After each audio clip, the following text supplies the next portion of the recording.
Hi, I'm Helen Tupper and this is the Squiggly Careers podcast, and today's episode is one of a series of short conversations that Sarah and I have had with this year's LinkedIn Changemakers, which is really exciting because we're very proud to be one of those Changemakers too.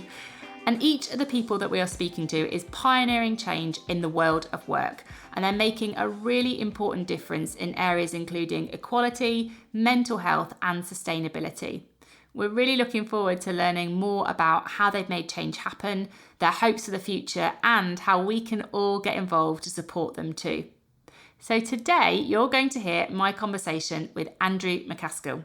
And Andrew is on a mission to end job search misery, which gets big thumbs up from Sarah and I, because I think that job search process can be so hard for people, and it takes a lot of energy and resilience to keep going when it can sometimes feel quite difficult and you don't get a lot of feedback on why.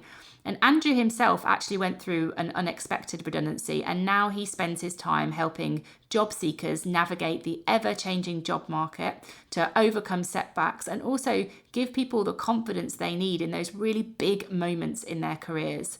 He's got lots of insights and so much energy as well, and I really enjoyed talking to him. So I hope you enjoyed listening to our conversation, and I will be back at the end to let you know how you can learn a bit more about Andrew's work and also who else you're going to be hearing from in this Changemakers series.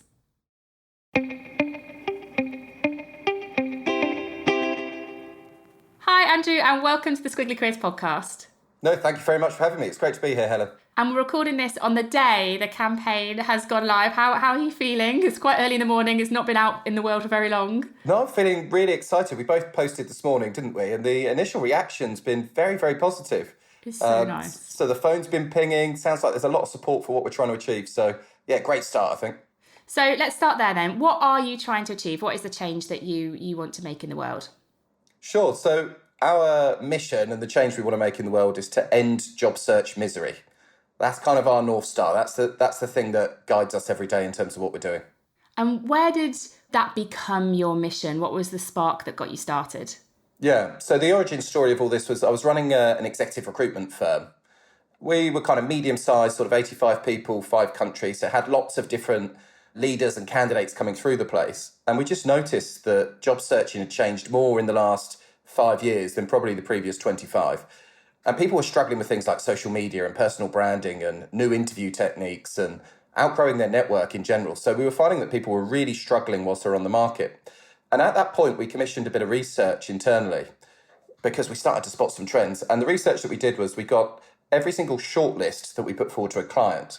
We ranked each candidate between the most keen at the top and the least keen at the bottom. So the most keen candidates were people who were on the market, really wanted to get hired, very, very keen for the role. And the least keen candidates were people who we'd had to influence and coerce into going to meet the client and be part of the recruitment process, right? So if keenness wasn't a factor, and if availability wasn't a factor, then of course you'd have a 20% chance of each candidate getting the role. But what we found, really frustratingly, was that the most keen candidate, the candidate that most needed the role, was out of work, was often even desperate for the role, only got offered the role 5% of the time. Ooh. But the least keen candidate, so the one who didn't want it, the one who we'd had to really push to go for the interview, etc., got offered the role 40% of the time. So there was this horrible dynamic whereby you were 8 times more likely to get offered a job if you didn't want it or need it. At which point we thought we better start trying to work out why that is and start to offer some services to help these people in transition, because it was really easy for people to fall into a negative cycle, have a confidence crisis. And it's one of these horrible things that kind of the longer it went on, the more desperate they got, the more knockbacks they got, the least likely they were to get hired. So it was that particular insight that kicked off the mission initially.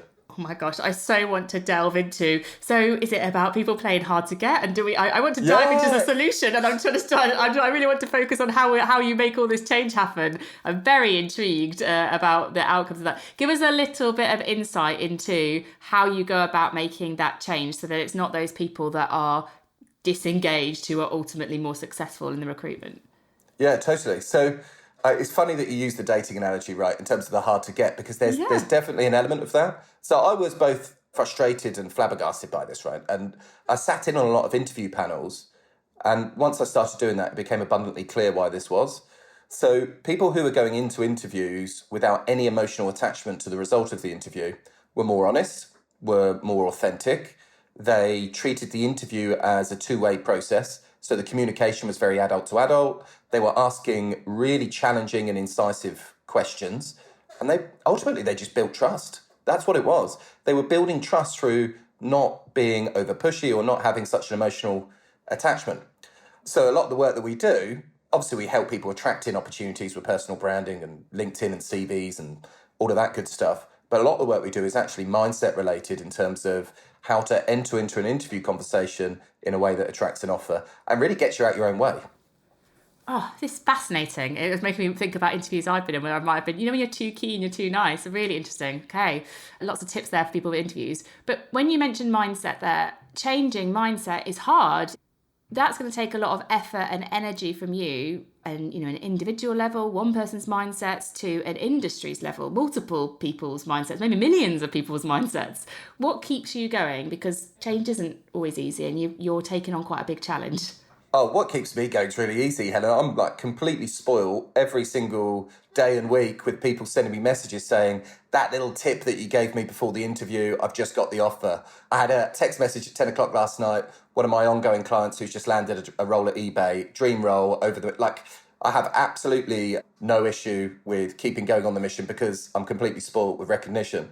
But also I'm faced every single day with a lot of people in a lot of pain, in trying to help people broadly who are in transition who can't afford our services or whatever through content and our books and everything that we're putting out there. So I'm inspired by both the results, but also the pain that I see and the struggle that I see for people who are in transition, because it doesn't just affect one person. I don't know if you've ever been made redundant yourself, have you? Have you ever been in that situation? I've gone through my role when I was coming back from maternity leave. My baby was literally the first day I got back from my maternity leave. My baby was 4 months old. Wow, right?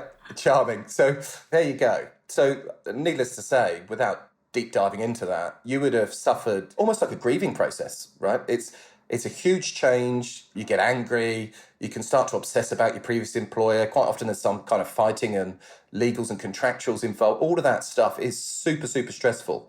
So yeah, it's seeing the suffering and seeing the results. I literally have no issue cracking on at the moment. We're really getting stuck in. And is there a particular moment over the last 12 months that you feel really proud of, that really signifies the significance of what you're doing?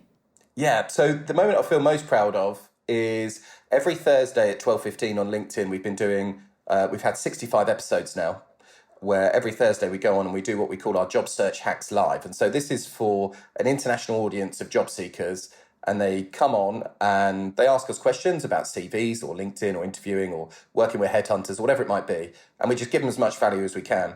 That is the thing that I'm the most proud of, is that show, because there's a community that's built behind that who are supporting each other, who are working to make sure that each other doesn't feel isolated. And they've actually helped a number of times.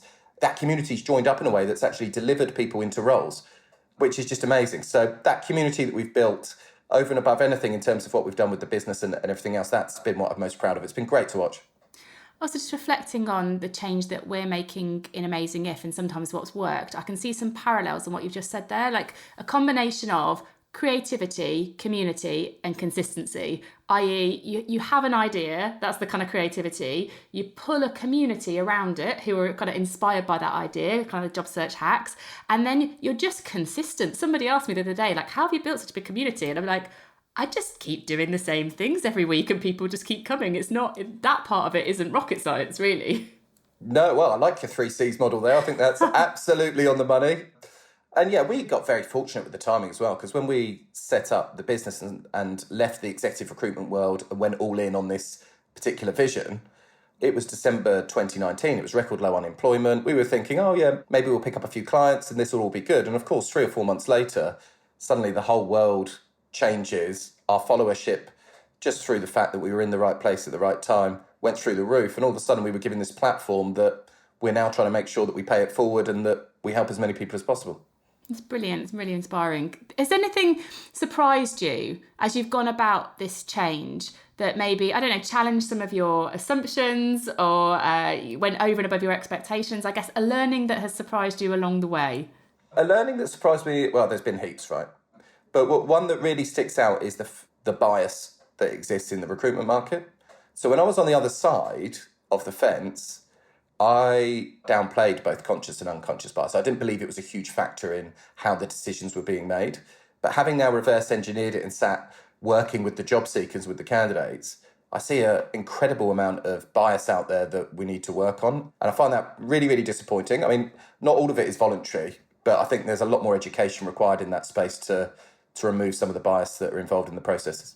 I think there's another really good insight in that. If you're trying to make change, make sure that you see both sides of the world that you're trying to change. Because I think sometimes you come at it from one perspective and then you're better able to influence when you can see both sides too.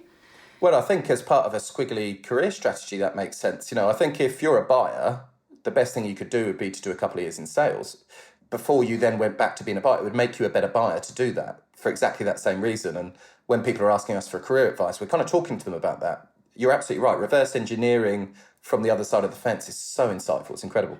And how optimistic are you feeling about the future in the context of the change that you're making? I'm very optimistic with the Changemaker campaign, with kind people like yourself inviting us onto podcasts and the platform that we're getting to talk about what we're doing. I feel like we're getting our message out there. I feel like employers are also being held to account in terms of making sure they're dealing with job seekers appropriately, giving feedback, being transparent, running fair and equitable processes, all of that stuff. So I'm super optimistic. I feel like the change was already happening, but the last 2 years and the COVID and everything else has really accelerated that. And whilst it's been a terrible time for so many people, I think there's a whole heap of positive innovations and appetite for change that's coming out the back of it.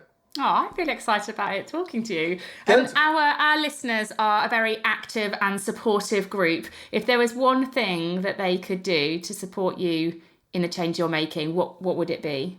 There's this thing called the Etch-a-Sketch effect, Helen, right? Which is when you're on the job market, you're very in tune with how hard it feels and how tough it is and the constant rejection and everything. But then you land in role and the Etch-a-Sketch effect happens, as I call it, which is you kind of wipe that clean, you drop straight into your new role as a marketing director, whatever you end up doing, and you completely forget what it feels like to be on the job market. Now, the one thing everybody listening to this podcast can do is if you're in a job right now, don't forget, pledge that you won't forget that it's a human behind that CV, that it's a human on the other side of that interview table, and they're going through a really tricky time. So simply, giving them the gift of good feedback, making sure that you reply to what they're doing, checking in on friends and family who are telling you they're all right when they might not be. That's what everyone can be doing. And if people want to find out more about your work, maybe they want to join the LinkedIn sessions that are happening every week or get some of the tools and resources that you're putting out, where should they go?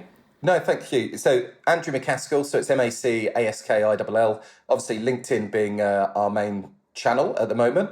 Please do follow and connect on there. As I say, we go live at 12:15 and we've got a website which has got a whole heap of free resources for people in transition. And that's www.execcareerjump.com. And I will put all of the links to that in the description so everyone will be able to find that very, very easily. And I've been on there and looked on it and there's loads of good stuff. So everyone should be heading off there. One last question for you. I feel like we've packed a lot into our conversation, but one last one. A piece of career advice, maybe something that has inspired you or something that you think could help our listeners with their career going forward. Oh, it's an old one, but a good one is pick a leader, not a job. That is the best bit of career advice anyone can ever give you. So many people are obsessed with the brand they're working for, the product they're working for, the job title. And it's all kind of irrelevant in comparison to the relationship that you have with your direct leader. Fulfillment comes from working for somebody that you trust, who trusts you, and in a way that brings success for you both. So pick a leader, not a job. That's my best tip.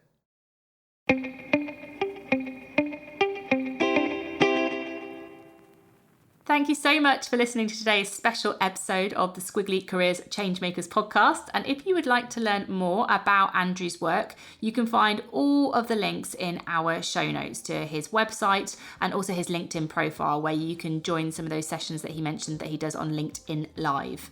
And don't forget that you can also listen to some of the other short conversations we've had with the LinkedIn Changemakers, including Layla Ajaralu sharing her work on sustainability and my conversation with Martin Sibley, which was discussing disability equality as well.